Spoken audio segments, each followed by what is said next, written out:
Welcome back, everyone, to another edition of Screwball Podcast with myself and Michael Cake. How's it going, guys? Well, we're gonna take a little bit more of a positive spin on this one, since everyone's been talking coronavirus this, coronavirus that.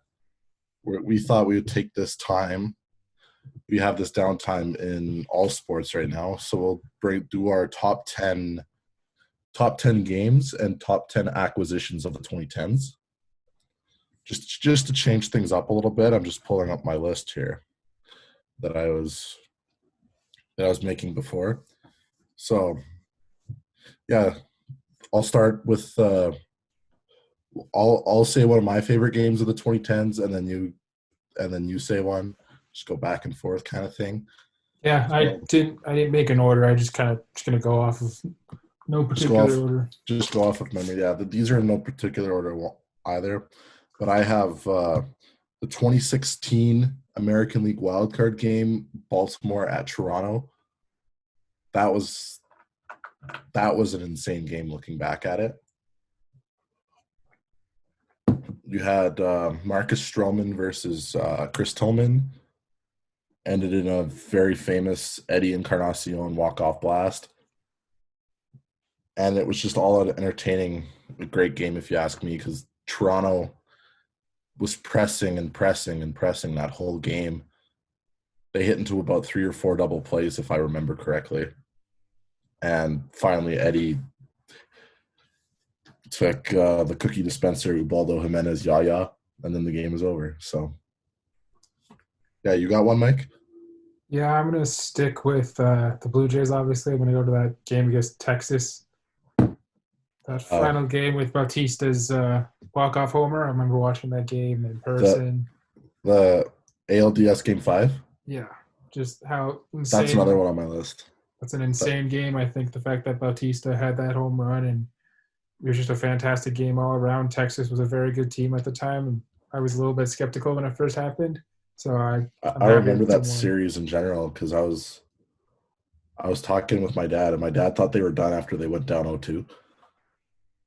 They went down 0-2 to Texas because they lost an extra. They lost an extra as a game 2. Yeah. At home, so we thought, they're done. They're done. They came back and won the series. So I guess the next game on my list is another game from 2016. 2016 was just a great year for me because both my teams were in the playoffs. Both the Jays and the Cubs were in the playoffs, and I'm going to go to the Cubs for this one. The 2016, this is kind of like a tie, I guess. The division series against the Giants, game number 1 at Wrigley Field. Cubs and Giants, 1-0 pitchers duel between Johnny Cueto and John Lester. And the only home run was Javi Baez hit one into the basket into the wind. Which, looking back, that's just absurd. If you have because anytime there's a wind blowing in at Wrigley, it's not the friendly confines anymore. It's hard to get one out of here, and he hit a ball that would have been across the street probably. The wind just caught that and blew it, and it was just amazing because Matt Vasgersian's calling the game. He absolutely loses his mind. It was great. What else is there to say about it? Yeah, no, that's fair. For my next game, I'm going to go with 2011 World Series Game 6, Cardinals versus Rangers. That's on my list too. I think that game was absolutely insane. I remember I had the flu during that game, and I remember that. Just like Joe Buck. Yeah, I remember I was watching it, and the game got into extras, and I was like, well, there's no way that the Cardinals win this game and force a Game 7. And like the fact that Freese had that amazing walk-off home run after everything The triple was the better hit, I thought. I thought so too. I think both of them are pretty nice, but I obviously got to talk about the walk-off since it is the ending play. After everything he'd been through the years before with everything that went on with him, I just think that was such a great moment for everybody. And it really helped Pujols get that World Series that he needed. Yeah, before he signed that deal with the Angels, that's kind of an albatross looking back. But I read somewhere that Nelson Cruz talked about that game like 3 or 4 years later. And he said when Freese came up, he actually shallowed up about 2 or 3 steps in right field just because he was ready. He was getting ready for the celebration. And where did David Freese hit it? Over his head and off the wall. 2 runs score on the triple tie game. Boom. Yeah, but my next one, I'm going back. This is the most recent one on the list. 2019 National League Division Series, Game 5, Washington at LA. That whole series was great. That whole series was great. Those were very evenly matched teams, even though like the Dodgers won like 106, Nationals won 93 games, something like that. But it's like you had Steven Strasburg on the mound for Game 5 against Buehler. Buehler was absolutely disgusting. You bring in Kershaw, which I don't think was the wrong move. They brought him in to face Adam Eaton. They just probably should not have left him in to face like Rendon and Soto. They probably should have brought him in, finished that inning, and then rolled it over and try to get 6 outs out of Jansen or something. Yeah, most likely. That's what I would have done too. Because, I mean, realistically, if they had made it to the NLCS, then Kershaw's probably pitching. Kershaw might have been your Game 1 starter, if not Ryu. Looking back at that, but yeah. So 2019 NLDS Game 5 is next up for me. I think this is a little bit of a homer pick for me because obviously former Blue Jay. I'm going to go with Roy Halladay's perfect game against the Reds. In the postseason. Yeah, the first postseason one ever. Was that 2010? Yeah, I think so. Okay, I thought it was 09 for some reason. Yeah, that game. I didn't watch it per se, but I did watch it a couple years later, and absolutely phenomenal game from Roy Halladay. I think the fact that he was able to get that perfect game is just unbelievable, especially in the playoffs, and they need him the most. And I think that you can't make that up. And that was one of the first no-hitters in the postseason in a long time. It's hard to get a no-hitter nonetheless in the postseason. And the Reds had a good offensive team that year. Like they had guys like Bruce Votto, Phillips, Ludwig, like a good offensive ball club. That was probably why they were there. Honestly, with Cincinnati in that ballpark. Yeah, so I guess I'll go up to the next one you've already seen a clip of on this episode. The 2012 American League Division Series, game number 4, Detroit at Oakland. Pitching matchup of AJ Griffin and Max Scherzer. Oakland down 3-1 in the ninth, get 3 straight hits to tie the game. Two out walk-off single by Coco Crisp, and the Coliseum just absolutely loses their mind, and I loved every second of it. So yeah, that game has to be on the all-decade game list for me. By the way, I'm on my phone looking at my list. I'm not paying attention. I just don't you guys know that. I have mine too. It's just down on the cupboard where you can't see it. My next one, I'm going to go with 2014 World Series game with the Game 7 of Giants and Royals when the Giants won that game. Madison Bumgarner was absolutely fantastic in that game. 5-inning save. Yeah, the whole entire series, he was just unbelievable. And I think the fact that the Royals came so close but just couldn't finish it, I think really helped them. The Giants with their 3. That was their second one, right? Yeah, their second World Series. That was their third. Was it? Oh, 10, 12, 14. Right. But here's an interesting story I want to share about the 2014 Giants. Is that 2014 we went on a family vacation to Chicago to visit my aunt and uncle who lived there.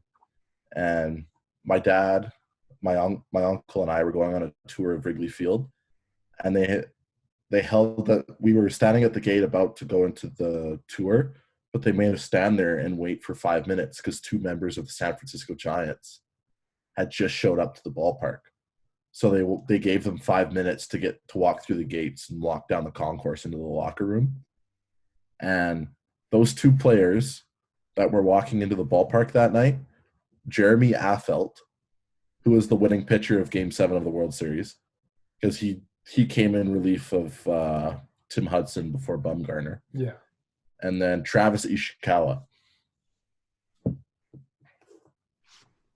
I hope that guy had one of the most legendary home runs of the decade, that's for sure. But yeah, I guess for me, the next one on my all decade game list, I'll go the 2014 American League wildcard game, Oakland at KC. Oakland was up like 6-3, 7-3, something like that. Kansas City came back to tie it, and then win it in extras. After Oakland scored in the 12th, they came back and won it, and it was just a crazy game, all in all. So that's definitely that definitely needs to be on the list somewhere. Yeah, absolutely it does. What do I want to talk about next? For my next one, I'm going to go with September 28, 2011, the Rays against the Yankees. I think this was the game where the Longoria. Rays, and the Rays made that huge comeback to make the final wild card spot. And the Red Sox lost in Boston. Yeah. So then they missed out on the playoffs because they were Boston and Tampa Bay were tied going into that game 162, and like Boston had like a 7-game lead with like 2 weeks left to play in the season, something, and that entire sequence that happened both. It was very tight in the NL wild card that year also. That's why game 162 is all played at the same. They all have the same start time for game 162 now. Even if it doesn't matter, everyone plays like a 3 p.m. game or like 3 p.m. Eastern game or something. Like that's just the thing now because of that day. Yeah, no, just everything about that game, the fact that the Rays were obviously the underdogs with the Yankees, and the fact that Longoria hit that 3-1 homer was unbelievable. Corey Crawford at his peak with Boston making that mistake. He just couldn't quite get that ball. But other than that, I think. Yeah. Dan Johnson hitting a home run in the 9th inning. Dan Johnson, of all people. Hey, man. Don't hear that name thrown up. He was on the Jays for a while. Goat. He was on the Jays. I remember Don Johnson on the Jays. Goat. You can't say he's not the GOAT. So next game, I got to go, even though it might be looked at a little bit differently now, Game 5, 2017 World Series, Dodgers at Astros. Like a 13-12, 10-inning victory for Houston. And there were like so many bombs, so many lead changes. It was fun to watch because it was 4-1 Dodgers. Gurriel goes deep. Next half inning, Bellinger goes deep, 7-4. Bottom of the 5th or whatever inning it was, Altuve goes deep, 7-7. And it just goes back and forth all night. And like, I remember like the at-bat Chris Taylor had against Davinsky in the 9th inning is like very memorable because it was like a 3-2 count. Just got a change up down and away and just singled up the middle to tie the game. That was great. What are we at? How many games have we both talked about? I think we're at 5 or 6. I don't know. We could probably talk about more. It doesn't matter. Okay. Because if you talk about 5, that's 10 different games right there. But let's see what other games I could pull out the top of my head. We can do like 2 or 3 more each. Okay. Did you talk about the 2016 World Series Game 7 yet? No, I was going to, but I refrained. Okay, I'm going to talk about it because why not? I watched this game. It was back and forth the whole game. Obviously, the Cubs winning it for the first time in a long time. Well, I don't remember how long. How long was it? 108 years. Okay. Because they won in 1908 and 2016. I don't know why. I always think it's 105, so that's why I kind of restrained. Yeah. But yeah, the fact that they won that game and won the World Series after that long, and I just think it's a memorable moment for anything. And the fact that the Indians also had a pretty big drought as well, the fact that they both teams were trying to get that championship really Yeah, shows that. 108 years versus 68 years. Yeah, But I'm sad the next year Cleveland choked in the postseason. Otherwise, they could have snapped a 69-year drought, and that would have been nice. yeah, no, the fact that also Cleveland also won the NBA championship as well, so later that year, Yeah, so they kind of redeemed themselves there. But but Golden State blew a 3-1 lead in the NBA, and then the Indians turn around and blow a 3-1 lead in the World Series after everyone in Cleveland was making 3-1 lead jokes. yeah, that's the thing. You can't make fun of it. It's just gonna make karma for you. But But yeah, the one incredible moment of game. that, but the one moment of that game, if you go back and watch the bottom of the eighth inning when in the Rajay Davis at bat, John Roger. Smoltz is a freaking psychic because he's talking about Chapman. And he's like, you don't want the ball up and you don't want the ball away. You want the ball down and in. If you want to get the inside half of the ball to hit a ball hard off of Chapman. Very next pitch, Davis hits off the camera in left field. So next game I'm going to mention, I think it might be like one of the last ones I haven't talked about on my list, is also from 2016, NLCS Game 6. Cubs win the pennant at home for the first time since 1945. I have to put that on the list somehow, just because that was such. I remember being nervous as hell as a Cubs fan going into that Yeah, game because you had Kershaw going for the Dodgers, like then and Tolles, and then Tolles led off with the hit like a laser into right field first pitch of the game, and it's like, oh no, here we go. Hendricks throws like 7 in the third shutout. So yeah, yeah, I know. It feels bad. I feel bad for the Dodgers, man. 10 years of consistency, you just couldn't get a World Series out of it. and the Giants have 3. I My think the next, Giants. Never mind. I was going to say I think the Giants only won the division for one of those 3 World Series, but they won the division for 2 of those 3. my next game, I'm going to go with the 2014 NLDS Game Two, Giants versus Nationals, 2-1 in 18 innings. I Oh watched yeah, I watched this game live too. The fact that it went as deep as it did, I think it's the longest playoff game ever, right? I think so. Yeah. Time, time and inning wise, Yeah. So the fact. because Sorry, you can talk for a second. I don't. It might not be anymore because of that Dodgers Red Sox game in the Oh World yeah, Series. true. I think It'll that be. It's tied it. close. I think it tied it. I don't know, It's something like that. close. But yeah, like it was back and forth the whole entire game. Like it was the suspense of will somebody finally end this game with a home run? And I think the fact that you can't deny that those games are the better games, the games where you have that suspense of somebody going to win this game off a home run. What's going to happen? Is it going to be a walk off?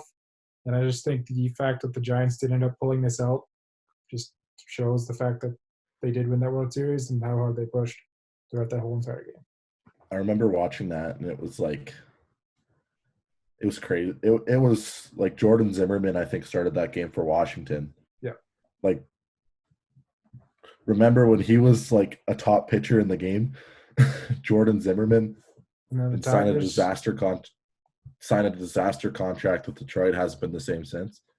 And then Yusmeiro Petita, I think it was Yusmeiro Petita, the bullpen for San Francisco, threw like 5 shutout innings and all in extras. It's like if he made one mistake, the game was over. But he was filthy that night.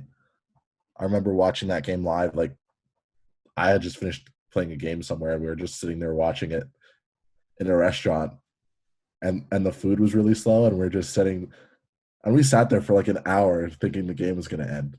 It ended up going like another 3 hours past that point.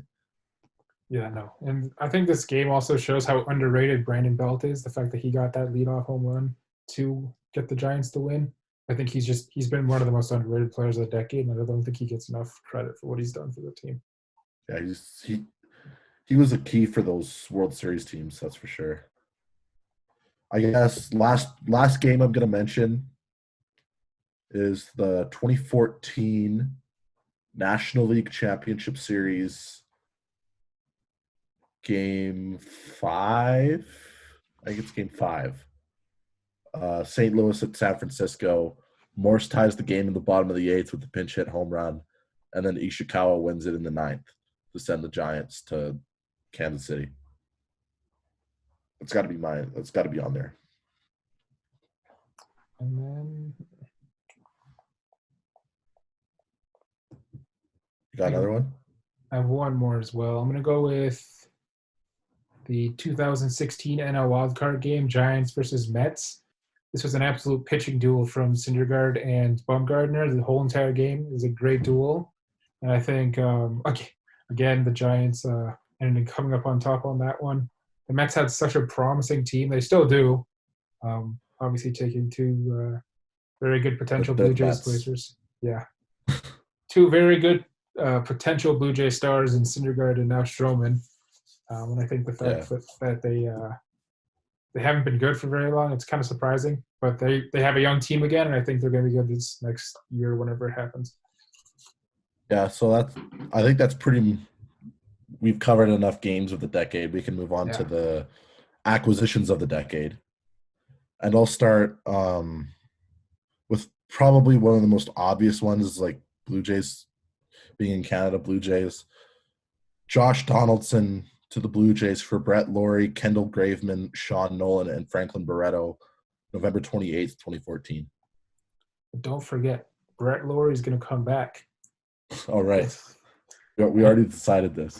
And hit a bunch of home runs. I don't remember how many home runs he said he was going to hit, but he's going to hit a lot of home 40. runs. Something like that. I think he made it like 100 something. I don't know. I don't remember.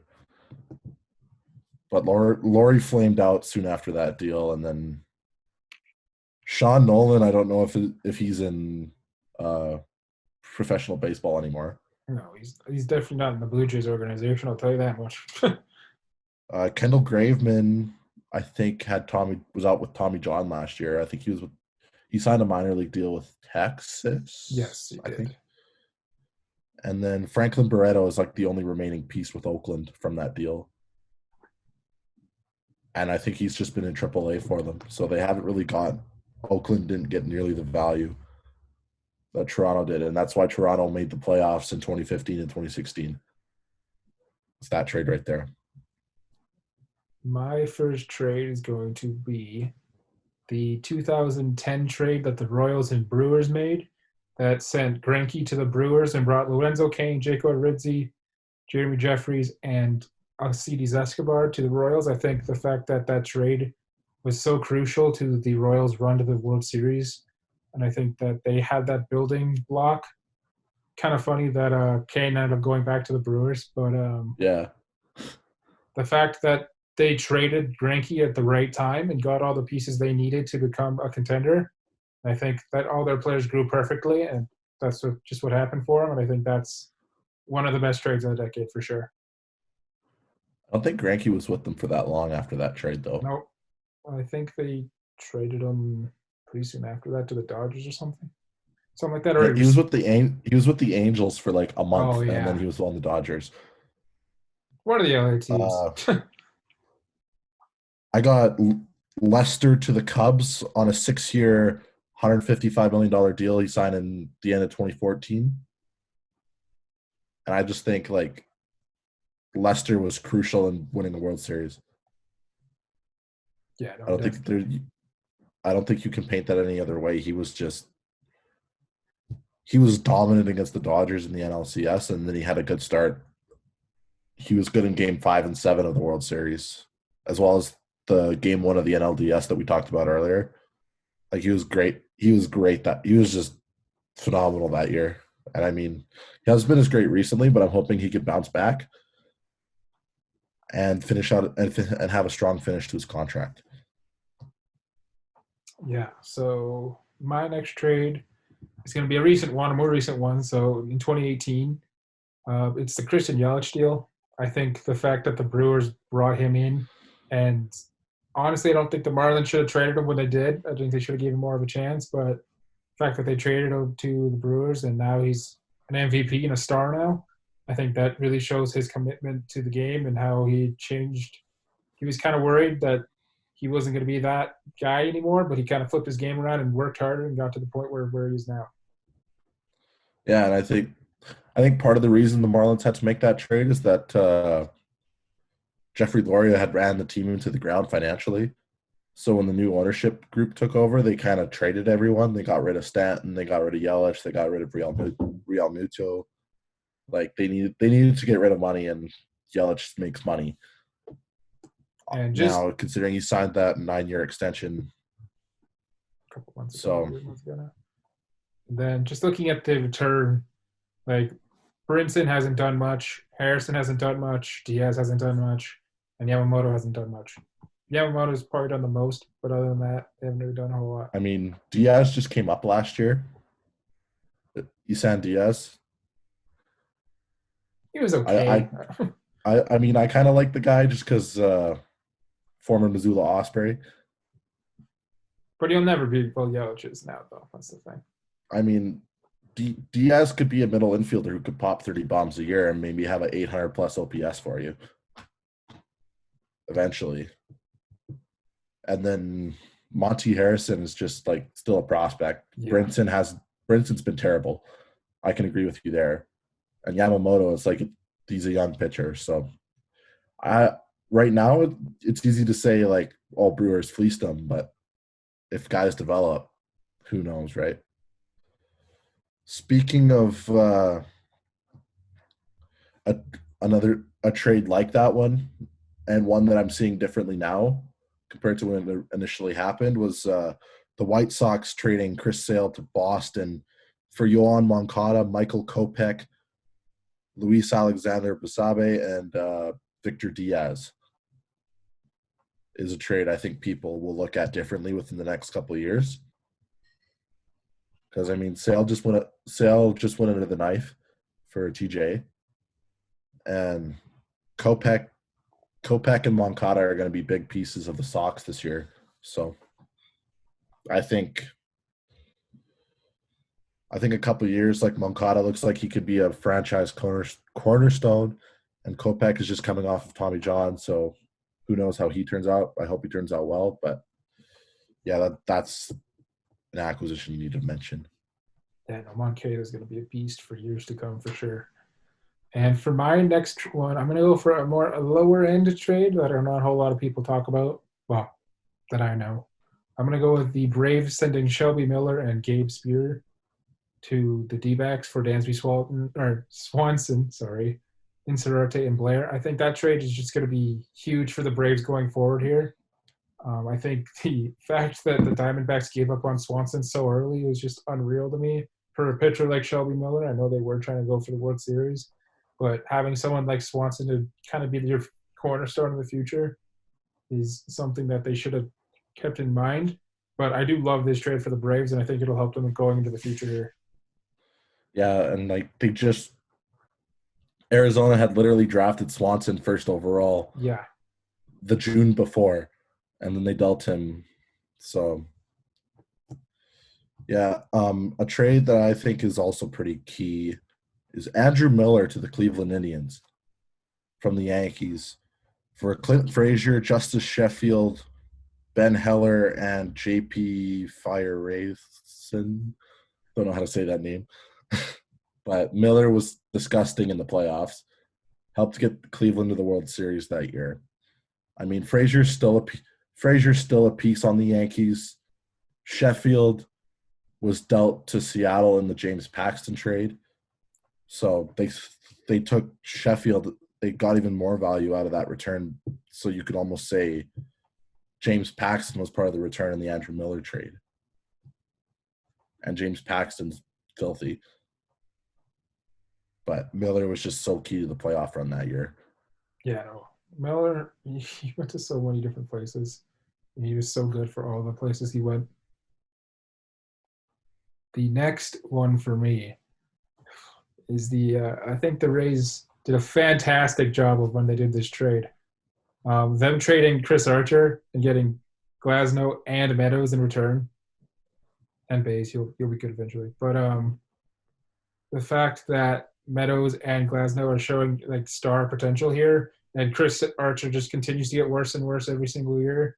I think that was a great deal for the Rays, and I think that's really going to help them move forward and continue to build their team up and even potentially even make it to a World Series sometime in the future. It's funny you mentioned Austin Meadows. I was playing MLB 20.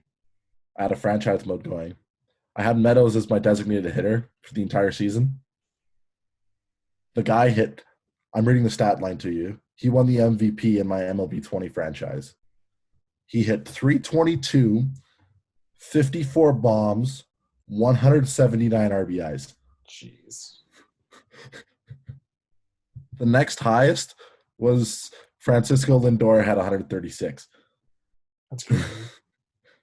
So, Meadows, safe to say I like the guy.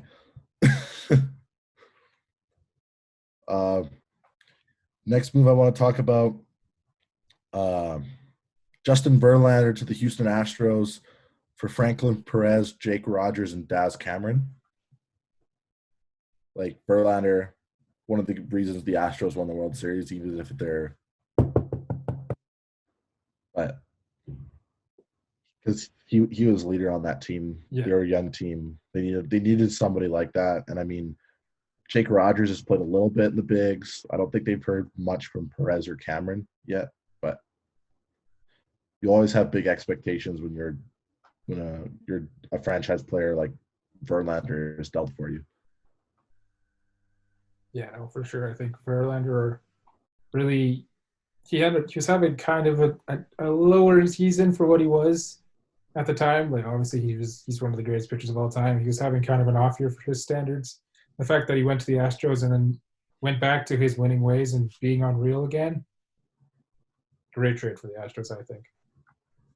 Yeah, like he's just like a fine wine, Justin Verlander. He just keeps getting better with age. Yeah, I don't see him retiring anytime soon either. So, another transaction for you is Max Scherzer signing his 7-year, $210 million deal with the Nationals in 2015, just prior to the 2015 season. Like he has been even more disgusting in Washington than he ever was with Detroit. Man, imagine Detroit kept all their aces. They got Verlander, Scherzer. Like that's a filthy rotation right there. You could get three. Added Zimmerman if he was actually decent, like his prime Zimmerman, he would have been good. Prime Zimmerman, yeah. I didn't go to having like a 6.5 ERA in Detroit. I think that's what his ERA was. But, yeah, something bad like that. I'm going to talk about another trade here. Like another Royals trade that was crucial to their postseason runs and everything like that. The trade there, they got James Shield and Wade Davis, and traded Will Myers and then Jake Odorizzi, flipping Jake Odorizzi and Mike Montgomery. And I think just getting that deal from the Rays, again, the Rays are making a lot of big deals here in the last decade.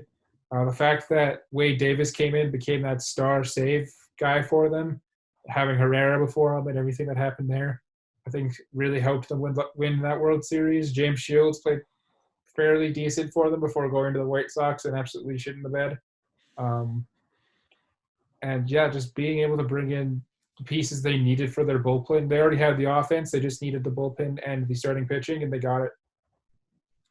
It's funny you mentioned James Shields because if you want to talk about one of the more lopsided trades of the decade, James Shields from San Diego to the White Sox for Fernando Tatis Jr., 17-year-old Fernando Tatis Jr. That's going to be a trade that defines the Padres franchise. Because, I mean, I've heard of bad trades, and then I've heard of James Shields for Fernando Tatis Jr. Like, no contest there on who won that trade because Shields was terrible. he had a big deal, and the White Sox like had money, so they're like, let's go get James Shields, the 17-year-old kid in rookie ball. What could possibly go wrong? Man, imagine if they did make that deal and had Moncada and everybody. Holy. Like the middle infield of Tatis, Tim Anderson, Moncada, Abreu. That's your infield. Unreal. That would be unreal. Another trade I want to talk about, not being the best trade, but a trade I want to talk about is the Troy Tulowitzki Jose Reyes deal between the Rockies and the Blue Jays. Obviously, at the time, I thought that was a steal of a deal for the Blue Jays. Troy Tulowitzki obviously didn't end up being what we thought he was going to be in the Blue Jays, but It was still better than Reyes ever was. True. But even the fact that he had that injury-riddled couple campaigns and that we weren't able to win the World Series, I still think we won the deal personally, but what could have been if Troy Tulowitzki was still MVP candidate, Troy Tulowitzki. Yeah, and like the David Price trade is another one you can mention. The only piece out of that trade that I said it's really made an impact in Detroit has been Matthew Boyd of all people. Again, if the Detroit Tigers kept the races, David Price would have been there too. I mean, yeah, Price. They dealt for Price though, yeah. So, and Price hasn't been as good the last couple of years in Boston. He was good during the World Series run, but he hasn't been ace David Price like he was. Yeah, true. With the Jays, Tigers, and Rays, he's been. I think he'll bounce back with the Dodgers. He could, yeah. I mean, I hope. I just feel bad for the Dodgers, man. They finally bring a superstar talent in like Mookie Betts, and then he might not play for them at all because of a global pandemic. Yeah. And then they just lose him to free agency, I guess. They can give him a qualifying offer, but like he's not taking the qualifying offer. The man's getting paid $300 million like Machado and Harper. Like, heck, we didn't talk about that trade. Oh, no, this is the new decade. Never mind. Let's not talk about that trade. Another trade, the huge Dodgers Red Sox deal. I didn't think about it for a second. I was like, oh, that's in the decade. No. That was 2011. What? Oh, that deal. That is a whole other deal. I was talking about the Mookie Betts David Price deal, but that deal was unreal too. The fact that they brought in all that talent, like Adrian Gonzalez to the Dodgers. I'm gonna keep talking about the Blue Jays. They made a lot of deals this last 10 years here. Yeah. It's a back and forth deal. Obviously, you can like the deal and you can hate the deal. The R.A. Dickey trade as well. Obviously, the Mets. I think the Mets still win the whole entire deal. Mets win that trade. Another trade I'm still questioning is the Aaron Sanchez to the Astros trade they made last July. Yeah, then he almost throws a no-hitter in like the second game he played with them. Yeah, and like the thing about Aaron Sanchez is that I think if he was healthy at the end of the year, he would have been filthy to have in the bullpen in the playoffs. Yeah, like because he was filthy as a setup man in like 2014, 2015, setting up Roberto Osuna. Like they could have had that, and they might not have had to rely so heavily on Will Harris. Yeah. I mean, we all know how that turned out. Man, I'm just disappointed with the Blue Jays the last year with their trading and their pitching staff. It's starting to come around though. Like they got Biggio, Bichette, Guerrero. They got Nate Pearson, who's gonna play in the bigs very soon. I think Shoemaker's gonna be good again this year. Yeah, Shoemaker. I forgot about that guy. But he was filthy for the Jays, then he tore his ACL in May. Because I thought if he pitched well, they would have traded him at the deadline. Oh yeah, they could have got some. They could have at least got a decent prospect for him. Yeah, but he was kind of an interesting case though, because he didn't break into the big leagues till he was like 27. Yeah, 27 or 28 as a rookie with the Angels. And I think the Jays got him because he was non-tendered. Yeah, they signed him to like a 1 year. And then they re-upped him because I think he still had team control because he was non-tendered by the Angels. But yeah, we could go on for hours debating all the moves that have happened and be armchair GMs. Yeah. Like, don't trade James Shields for Fernando Tatis Jr. But they're Or don't sign Jacoby Ellsbury. don't sign Jacoby Ellsbury because he's just going to get outshined by Aaron Hicks. That was a good trade though for the Yankees though. Aaron Hicks for J.R. Murphy. I mean Murphy's a good defensive catcher, but there are lots of those. If you can get a catcher that can rake a little bit too, Oh, yeah, that's yes, all that did we talk about the Stanton trade? That was a huge trade too. Then trade to the Yankees. There's so many trades you could talk about. You go on for hours. Cespedes to the Mets, that was a huge trade. Oh yeah, Michael Fulmer going the other way. Anyway, we should change topics. What is it? What topics did you want to talk about? You had I just wanted to do the games of the decade and the acquisitions of the decade. That was it. That's all I had. okay. I don't know how long this is going on for. Probably like 40 minutes at this point. Well, let's just throw 3 breakout candidates. Let's just do that out of nowhere, and then we can edit it. Three breakout candidates for this season. How about 3 from the AL, 3 from the NL?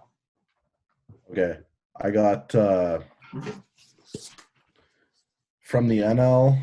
I'll go with Johan Camargo on Atlanta. I think he could steal the show from Austin Riley at third base for the Braves. I gotta dig deep to figure out the NL because I'm not as familiar with the NL.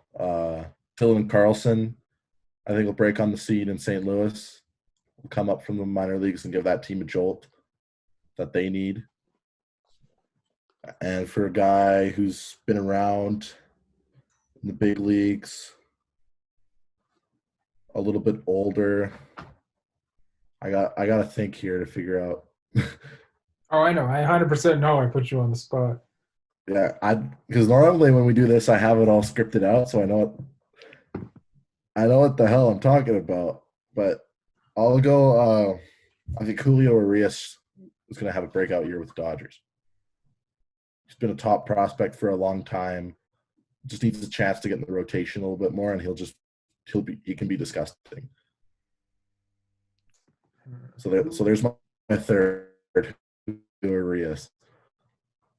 I'm gonna go With Camargo, Carlson, Urias in the National League.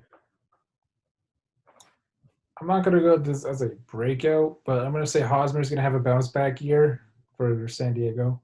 I think the fact that he had such a bad year last year, he's gonna come back and be better. That whole team's gonna be better. You can obviously say Tatis is obviously gonna have a huge season as well.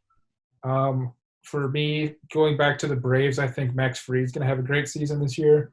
He kind of showed glimpses of being a great pitcher last year, and I think this year he's going to be even better. And you are frozen. But I know. The audio is like lagging too. And then my third guy from the NL, I want to see Jock Peterson. Just Jock. I'm just gonna go with Jock. I can't remember his last name Peterson. right now. Yeah, Peterson. I thought so. I think he's going to take an even bigger step forward than he did last year. Oh, just turned into a robot there. Holy. But yeah, just going to go with Jock on that one to go have an even better season than he had last year. Yeah. I guess for the American League, for me, Luis Robert in Chicago, I think is going to bust out on the scene when he comes up with them. Nate Pearson, when he comes up with the Jays, is going to be disgusting. Guy throws 100 miles an hour. He's going to do well for Toronto. And then I think Eric Fisher might be another breakout candidate with the Jays. Outfielder they got for Sanchez. Like they gave up Sanchez to other prospects, so they must think he's something. I don't think he's right. So I don't think he's something personally. For me, for my AL, I'm gonna go back to the Jays. I'm gonna go with Gurriel Jr. I think he was unreal when he was at his best last year. So I think he's going to hit at least 30 home runs this year. I think he's going to be fantastic. Um, who else do I want to go with here? Let's just take a look here at some rosters. Yay! I probably should have done that, but You know I what? was just thinking off the top of my head.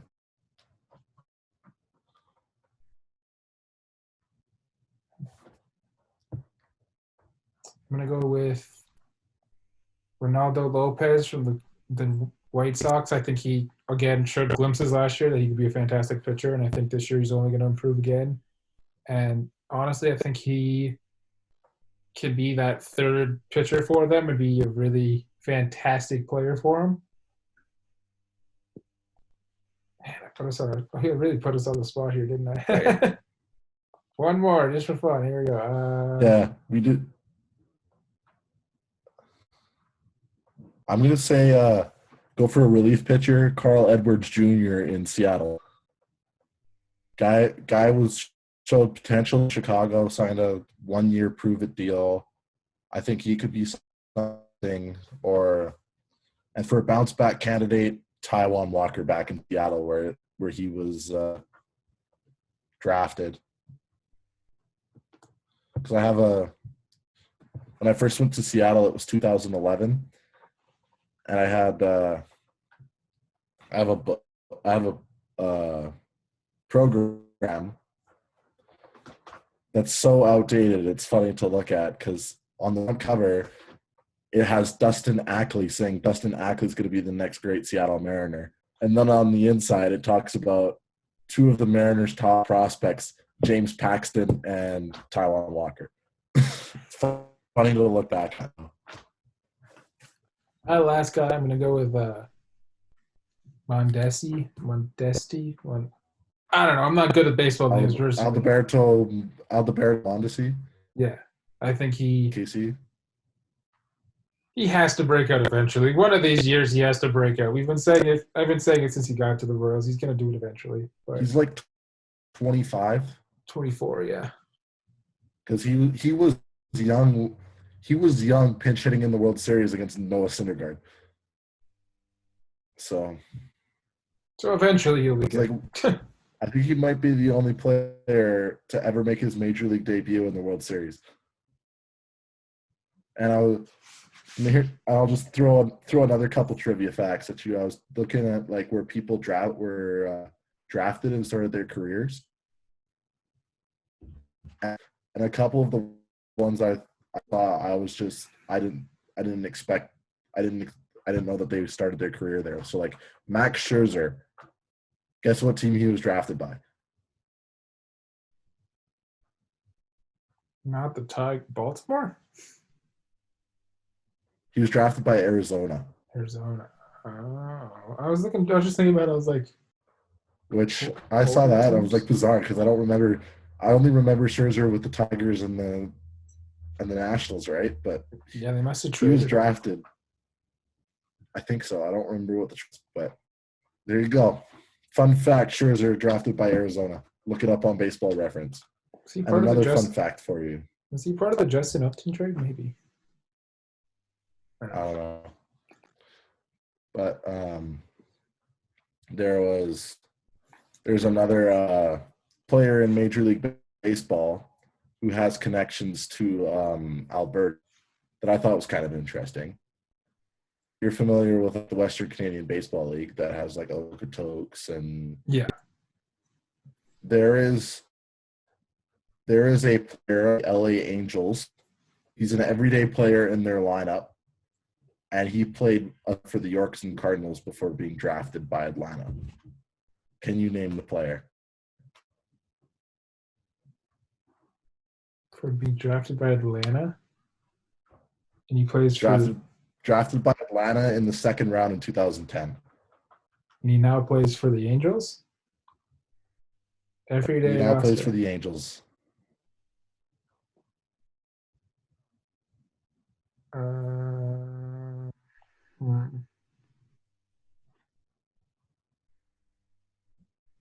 Has he won a World Series? He's for the Angels since 2016. 2016. Interesting. One of the players he was traded for was Sean Newcomb. That's your last hint. Don't Google it.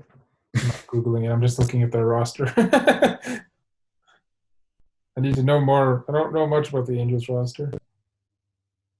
He's traded for Sean. Because I found this out a number of years ago. I just wanted to quiz you with it. See if you actually knew which MLB regular for the LA Angels was a Yorkton Cardinal. Wait, is he a positional player or a pitcher? I just said he's an everyday player. Okay, so obviously he's not a pitcher. All right.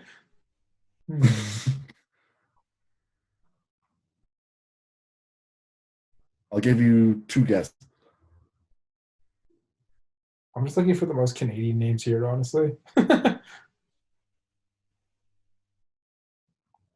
Is it Taylor Ward? No, No. it's not Taylor Ward.